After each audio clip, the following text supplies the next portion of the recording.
So picture this. You start having these really lucid dreams. Not only are your dreams really vivid, but you're starting to remember them. And you know that these dreams have certain messages for you, but you kind of don't know how to decode them. Or you're seeing repeated numbers all over the place, right? Signs and synchronicities are everywhere. You know that they mean something, and maybe you know what they mean, but maybe you don't. Or perhaps you start questioning every facet of your being. Who am I? Why am I here? What am I supposed to be doing? And then perhaps at the same time, you start to doubt everything that you have been taught. Your religion, your ideas, what society expects of you. You start to doubt and you start to think, does this really work for me? All of this can be very confusing, while at the same time being extremely exciting. It really means that you are on a spiritual journey. You are on a journey of expansion, acceleration, and ascension. And it's a beautiful thing, but it can be really hard to navigate.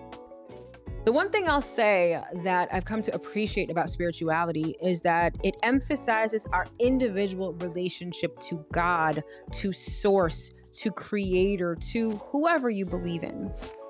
I was talking to someone the other day and I was saying how, you have siblings, right? Let's say you have siblings and you don't necessarily go through your siblings to talk to your parents, right? You have a relationship individually with your parents. And that's what spirituality is. It's finding your relationship to the creator and also understanding that you are a facet of the creator. However, like I said, it can be really murky waters to navigate. So one of the things that I pride myself on is just helping people navigate those waters and helping the journey make sense. So in an effort to dispel your doubts, in an effort to provide clarity, confirmation, and maybe even enlightenment, I've put together a list of all of the spiritual gems that I have collected throughout my 12 years of my spiritual journey. Now, it's not to say that knowing these things are necessarily going to make the path easier, because the spiritual journey, it is a journey, all right? But it may help it make sense, all right? So this video is all about spiritual gems. Take this information and do with it what you will. All right, so stick around. You definitely don't want to miss this.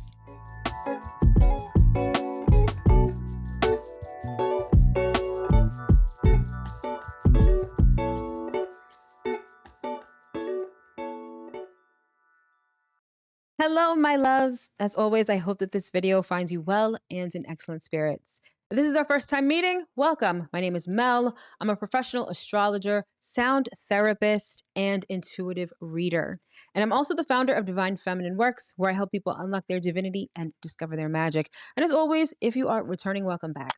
So today's video is all about how to navigate the muddy waters of a spiritual journey and some of the gems that I think you may find very valuable. All right. So over the last 2 weeks, I've really been thinking about this topic and I've compiled a list of not only the things I learned, but more importantly, the things that I wish people had told me or had informed me of before or while on the spiritual journey. So they're in no particular order. We're just going to free flow with this and see where it takes us. So the first one, intention is everything. Okay. Now, if you're a newbie, or maybe if you're not so new to this, especially if you are engaging in magic, spell work, ritual work, one of the main questions that we always have is, am I doing this right? Am I supposed to do it like this? Am I supposed to do it this time? How many times am I supposed to do that? It can be very confusing because we get bogged down with the details. However, while there are certain steps that need to be followed, I don't want to minimize the fact that there are certain things that you definitely need to do. It's more so the intention that you infuse into it that's really important. You have to be very clear on what the intent or the objective is. Intention is everything. An intention is what people can sense. Your intuition can pick up on someone's intention regardless of what they are telling you or maybe even showing you. So intention is everything. So get clear on what you want, get clear on the objective, get clear on your intention. That is the basis and the starting point for a lot of things on this journey. Next, and this is a good one. Chaos and destruction are great things. Now, if you told me this 5 years ago, I probably would have punched you in the face. Because who would think that chaos and destruction are good? They leave a mess in our lives. They trigger us. They traumatize us, right? And we all know that along this journey, triggers and trauma, those things happen a lot. But the one thing that I've come to learn and that I always say is that chaos breeds creation. It is in dismantling things that no longer serve you, dismantling things whose time has passed, that have become outdated, that we leave room for new things. We leave room to create new things. You know, society conditions us to believe that loss is a bad thing. Oftentimes, we're meant to believe that death is the very end and it's horrible. And although these things hurt, I'm not minimizing the emotional response that chaos, destruction, and even death elicit within us. I'm saying that they lead to creation, they lead to birth. Death leads to rebirth. And perhaps what is coming is so much better than what is being destroyed right now. And also, the other thing I've come to realize, and I've experienced this personally in my life, is that when something is destroyed or when things in your life are chaotic, it usually means something good is really on the way. So, although it's going to take some practice and although it's not going to feel good in the moment, you should try to embrace the chaos, embrace the destruction, and sort of be joyfully expectant for the beauty and the newness that will follow. All right. Let's see what we have next.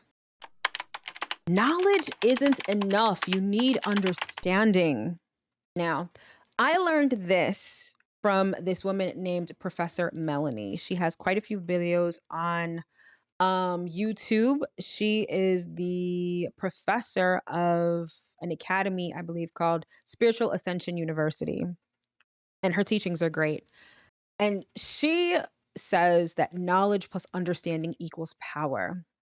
Especially when it comes to spirituality, it's not enough to know things like logically. It's not just about book smart. It's not just about knowing the facts and knowing the process. What do these things really mean? What is the underlying intention? What is the underlying knowledge, right? What can you understand from not only what you're learning, but how you are applying it? It is the understanding that you put together with the knowledge that equals great things. Because a lot of what goes on your spiritual journey is not something you're necessarily going to read in a book. Now, mind you, there are things that you can learn from books. There are things that you can learn from YouTube, the internet, all of that stuff, right? I'm not, what's the word I want to use? I'm not putting that down, right? But what I am saying is that there's a lot that is not taught, but that's understood. A lot that's gained from experience and thereby attributes to your wisdom.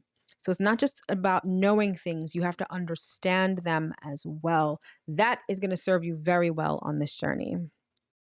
Next, nobody cares and it doesn't matter. This is a tough one. Because a lot of times we are conditioned to seek external validation. Not only that, as humans, we all have this self-centeredness about us.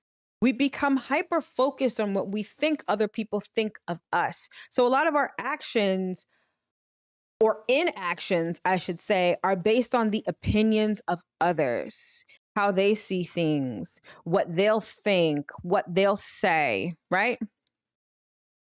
It doesn't matter. Nobody cares.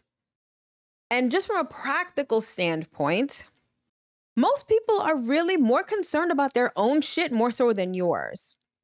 And you'll also come to realize that if people do have harsh judgments or opinions, a lot of times those are merely reflections of their own shit, not yours. So I say that to say that we're all self-centered. And so we think that everyone's looking at us. Everyone has an opinion. Meanwhile, everyone's really just focusing on their own shit. So nobody cares. And then most of the things that we're conditioned to think matter really don't. You'll learn, especially with respect to manifestation, circumstances don't matter. You have the power of God within you. You are a fractal of God. God can move mountains and so can you. So it doesn't matter what you see in your reality. It doesn't matter. You can turn water into wine. You can move mountains. You can create miracles. So circumstances don't matter. And nobody gives a fuck, honestly. And if they do, that's not your problem. That is theirs. Next, do your own research. Oh, honey, this is a big one. I love the fact that esoteric knowledge has become very mainstream and that people have access to information that they probably wouldn't have had access to in the past. However, this goes back to what I was saying before. The spiritual journey, it's individualistic. What works for somebody else may not work for you. So even though there's a spell, even though there's a ritual, even though there's a ideology, figure out how that works for you. Because if you just start taking everything that people are saying as gospel, guess what? You're back at square one with organized religion, which is all about one size fits all. If there's anything that you get from this video, it is that there's no such thing as one size fits all. Look at clothing that's one size fits all. It's really wonky, right? Like on some people, they're swimming in it, and on other people, they look like a sausage. There's no one size fits all. So you have to do your own research. And you have, unfortunately, a lot of wolves in sheep's clothing. And not just because, society has this conditioning that like spiritualists and things like that, they're like charlatans, right? They're scammers. And you do have people that scam, don't get me wrong. But to safeguard yourself from that, do your own research, validate your own information, check in with your highest self to see if what you are being told resonates with you. It's simple, but it's something that a lot of people overlook because once you get on this journey, it's so new. You just want to soak up all the information and you see someone who presents well, who maybe looks the part. And so you think, oh, what they're saying must be true. Maybe it's true for them, but not true for you. Or maybe it's not even true at all. Do your own research. And the follow up to that is that there's no spiritual aesthetic, okay? Spirituality, it's a way of being, right? It doesn't look a certain way. You see me here, I wear my hair straight. I have gold hoops. I look, how I look. I don't necessarily have a whole bunch of tattoos. I don't necessarily have locks. I don't have beads. I don't have crystals. Like, unfortunately, because spirituality has become so mainstream, there's a certain look that goes with it. But do not mistake an aesthetic for the real deal. If you are in alignment with your highest self, you'll be able to discern who's real and who's not. And trust and believe it has nothing to do with how they look. Because some people can look the part, but they don't know their ass from their elbow. So do your own research. And spirituality is not an aesthetic, nor is it a trend. Okay. Next. Ooh. Divine timing is a thing. It really is. And this is a lesson that I am still learning. I mean, on your spiritual journey, you will always be an eternal student, right? But this is a tough one to get accustomed to. Because as humans, we believe that we control things and that things have to happen at a certain time. This almost goes back to what I was saying before about there's no one size fits all, right? As society evolves, we're sort of moving away from okay, you do all this schooling, you go to college, you get a job, you work in the job, and then you retire. So many people are rejecting that sort of paradigm, right? It's the same thing. Things happen in divine timing. And I say that because when you work in tandem with spirit, that's when magic truly happens. And I say work in tandem with spirit because while we are fractals of God and we can create, when we co-create with spirit, that's when things often happen better than we could even imagine. we're still human. We're spiritual beings having a human experience. So we still have a human mind. And our human mind likes to make rational sense of things based on what we see, based on our five senses, which is so limited. So a lot of times the things that we want, the timetables that we create in our minds, they're very limited and they're not actually in alignment with our highest good. And so when we create with spirit, we have to let the timing and the details remain in the realm of spirit, meaning that you let spirit handle it and spirit will handle it on spirit's own time. Honestly, and this is something that like I said, I'm still learning, but that I've really come to appreciate. It's like, what is the rush? When I really took the time to sit and observe, I'm a Virgo, so I do that very well. I noticed that when people rush into things, oftentimes it's not necessarily how they expected it to be, or it's nothing like they actually wanted. Sometimes we think we have to have this now. Now is the time. Time is running out. We're always against this imaginary clock. And one of the things you'll also learn along the spiritual journey is that time is an illusion. Time is not real, and nor is it linear. Okay? Everything is happening all at once at the same time. But that's another video for another day. But when you work in tandem with spirit, it happens in divine timing. Keyword is divine. And when it finally comes to fruition, honey, my God, it's amazing. It's beyond your wildest dreams. It feels so damn good if you just let go. And this brings me to another point. Let go. I don't mean to yell at you, but let go. You don't have to hold on so tight. You don't have to micromanage everything. You don't have to. A lot of us have that hustle culture, that grind, that it's got to be now. I have to control every aspect. Guess what? When you work in tandem with spirit, the how is not your business. That is the realm of spirit.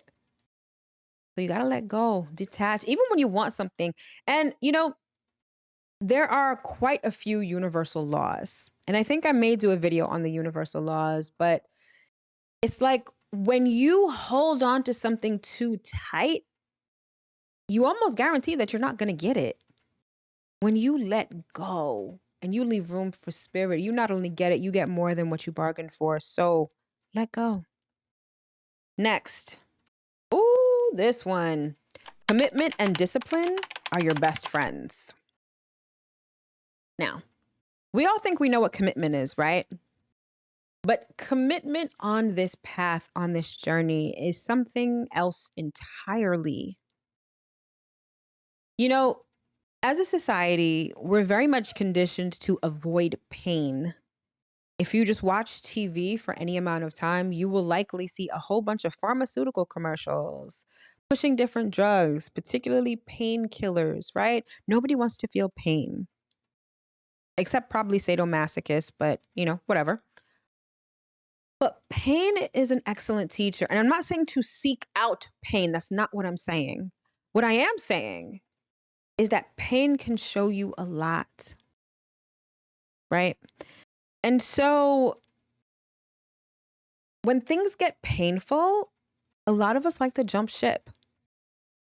I know there have been plenty of times on my spiritual journey where I experience something painful and I immediately default to, oh, this isn't meant for me. Sometimes it's not, but sometimes it is. Sometimes you're meant to push through the pain. Sometimes you're meant to learn through the pain, through the discomfort, right? That's how we grow. That's how we expand. And so commitment to this journey, oftentimes, some kind of pain comes with it, some kind of trauma. Even if you're not experiencing trauma, you may be unraveling trauma that you've experienced. And it's almost like you are reliving it. You have to commit to the process. And when the going gets tough, the tough do not get going. You got to stay the course. And then discipline. Ugh, nobody likes that word. Discipline sucks, doesn't it? We don't want to do the adult thing. We don't want to have to do the same thing over and over again. We don't want to have to get a schedule. Isn't that what we're in? Isn't spirituality sort of against that? Spirituality is so free and it's so whatever. Not always. That free shit, that's that aesthetic I was talking about before. Spirituality is discipline because we follow the cycles of nature, right? Sticking to those cycles is discipline. Not just about doing whatever you want, whenever you want, all the time. We follow nature. We're disciplined enough to do so. Following the schedule of nature, going with the flow also takes discipline. So, again, to reiterate, commitment and discipline are going to be your best friends on this journey. It all starts and ends with you. Now, this particular gem is something that's really emphasized in the world of manifestation, right? Because we are all creators of our own reality, right? So the power begins with us. And so you have to take the time to develop yourself, to know yourself. You're the one driving the car. So take the time to figure out, what kind of driver are you? Are you a safe driver? Are you a reckless driver? Are you someone who likes to have the music loud? Are you someone that likes to have the windows down? It all begins with you. So you are the subject that you need to study first and foremost. Not just what you look like and all the superficial shit, but who are you spiritually? Who are you at your core? What is your shadow side? What brings you joy? What brings you pleasure? What's your communication style? You are the subject, the most important subject on this spiritual journey. And, spirituality, it's about bringing ourselves back to ourselves. We're so used to and conditioned to living externally. We put our power, we put our authority, we put our validation in everything and everyone outside of ourselves. It's time to shift that focus. It's time to turn around and direct all of that energy right here to yourself. Study yourself, know yourself, because on this journey, everything begins and ends with you. Heal yourself. Seriously. Now, like I said, I've been on this journey since 2012. 2012 is when I started awakening and when everything started getting weird. And when I started to really understand the universe, my place in it, astrology, tarot, all of that good stuff, right? And thought I was someone who was quite self-aware. I was aware of how I was acting. I was aware of how things were transpired in my life. I was very much aware of cause and effect. I thought I really knew myself. But it hasn't been until the last 2 years that I have gotten intentional about healing myself. And the one thing I've learned is that healing isn't just rationalizing things in your mind. It's not about understanding how things hurt you from a logical perspective. It's about feeling the emotions that perhaps you've stuffed under the surface. It's about allowing those emotions to come up. It's about finally addressing the root cause of why you feel the way that you feel, or why you're acting the way that you're acting, or why you get triggered whenever this thing comes up. You have to get to the root cause of that. Healing is dirty work. And I don't say that to scare you, but it's true. It's like mining for diamonds, right? You're going through all of that coal, you're going through all of that dirt, you're going underground. And what's underground? You've got bugs, you've got nastiness, you've got, decaying shit, right? Like, it's dirty work. But healing yourself leaves room for new experiences. Remember, this journey is all about ascension. And ascension means that you're transcending all of the things that you've come to know. You need to leave room within yourself for these new things. And that's where healing comes in. So be intentional about healing yourself. Oh, this is, I feel like this is just life advice, but this one right here, stop being desperate. I know that may trigger some of you, or you may feel some kind of way, but seriously, stop being desperate. Nothing good comes from desperation. If you are making, and this goes not just for desperation, it goes for fear, insecurity, hate, all of these low vibrational energies. If you are acting from these places, this is what is going to come back to you. You know, a lot of times we feel like we're backed up against the wall, right? We feel like we have no choice. We feel like we have to we're in between a rock and a hard place. We feel desperate. Or maybe we have this sense of urgency that's making us feel desperate. That is an illusion. You always have a choice and you always are empowered. Sometimes you need to take a step back. Sometimes you're too much in the mix. You're too close up to whatever it is that you're trying to solve or do. And so it gives you this illusion of desperation. Take a step back, broaden your vantage point, and remember that you are in the driver's seat. Stop acting from desperation. Stop acting from a sense of urgency. And this goes back to what I was saying before about divine timing. Let go. Let go. Allow the universe to deliver whatever it needs to deliver, whenever it needs to deliver it. Don't be desperate. Next, solitude is necessary. And you know, when you're on your spiritual journey, you will have these times where you need to be in solitude. You'll feel like you need to be in solitude. There's going to be times for you to commune with other people, maybe fellowship with other people, learn from other people, interact with other people. But by and large, everything starts and begins with you. And this is a solo journey. Along the way, you will have people that help you. Along the way, you will have people who guide you. But ultimately, it is you and your highest self. And you need the time and the space to commune with your highest self. So solitude is necessary. Understand that there's a difference between solitude and loneliness. Loneliness has a longing, a yearning, a wanting to it. Solitude, you're satiated in solitude. You're comfortable in your own skin. You're comfortable by yourself. So solitude is definitely necessary on this journey. Silence is golden. Oh, I like this one. This is one I am currently dealing with right now. Silence is golden. Not everything needs a response. It's not all the time that you need to vocalize things. Silence speaks volumes. And it's not just in communication that silence is golden. Silence is golden because that's when you can truly hear. That's when you can truly absorb. That's when you can truly understand. Shut your mouth sometimes. Get quiet. That's why meditation is so good. That silence, it allows you to truly hear things. So, silence, golden. And finally, alignment is everything. When I say alignment, I mean what's meant for you. What's aligned with your highest self, what's aligned with your highest good.